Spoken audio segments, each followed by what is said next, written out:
কালো পোশাকে তেহরানের রাস্তায় জড়ো হয়েছে হাজার হাজার মানুষ। ধীরে ধীরে সামনের দিকে এগোচ্ছে মিছিলকারীরা, চোখে অশ্রু, হাতে শোকের ব্যানার।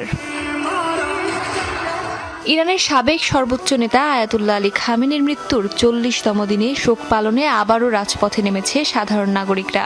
প্রয়াত নেতার স্মরণে কান্নায় ভেঙে পড়েন অনুসারীরা। খামেনিকে হত্যা করে আমেরিকা সফল হয়নি। আলী চলে গেছেন, মুস্তাবা এসেছেন। আল্লাহ তার পথকে অক্ষুণ্ণ রাখুন এবং আমরা এই পথে আমাদের জীবন উৎসর্গ করে যাব। আমাদের সর্বোচ্চ নেতার মৃত্যুর ৪০তম দিনে আমি আমার স্বামীর সাথে এখানে এসেছি, এটা বলতে যে আমেরিকা কিছুই করতে পারবে না। তারা আমাদের প্রিয় নেতাকে সরিয়ে দিলেও পুরো জাতি আমাদের নতুন নেতার পাশে দাঁড়াবে। রাজধানীর জামহুরি ইসলামী স্কয়ার থেকে তেহরানের কেন্দ্রস্থলে অবস্থিত খামেনির কার্যালয়ের সামনে পর্যন্ত মিছিল চলে। ইরানের রাষ্ট্রীয় টেলিভিশন অন্যান্য শহরেরও অনুরূপ স্মরণানুষ্ঠান সম্প্রচার করেছে।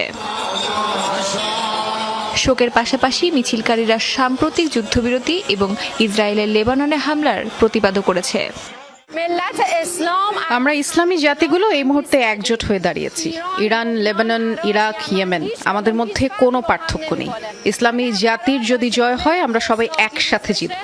আর এমনটা নয় যে ইরানের যুদ্ধবিরতি চলাকালীন লেবাননে যুদ্ধ হতে পারে। আমরা এই শোক সভায় অংশ নিতে এসেছি শুধু এই কথাটি বলার জন্যই। আমাদের কর্মকর্তাদের জানা উচিত যে আমরা কোনো যুদ্ধবিরতি বা আলোচনায় একেবারেই রাজি নই। ইসরায়েলের ধ্বংস এবং এই অঞ্চল থেকে যুক্তরাষ্ট্রের বহিষ্কার না হওয়া পর্যন্ত আমাদের হামলা চালিয়ে যেতে হবে।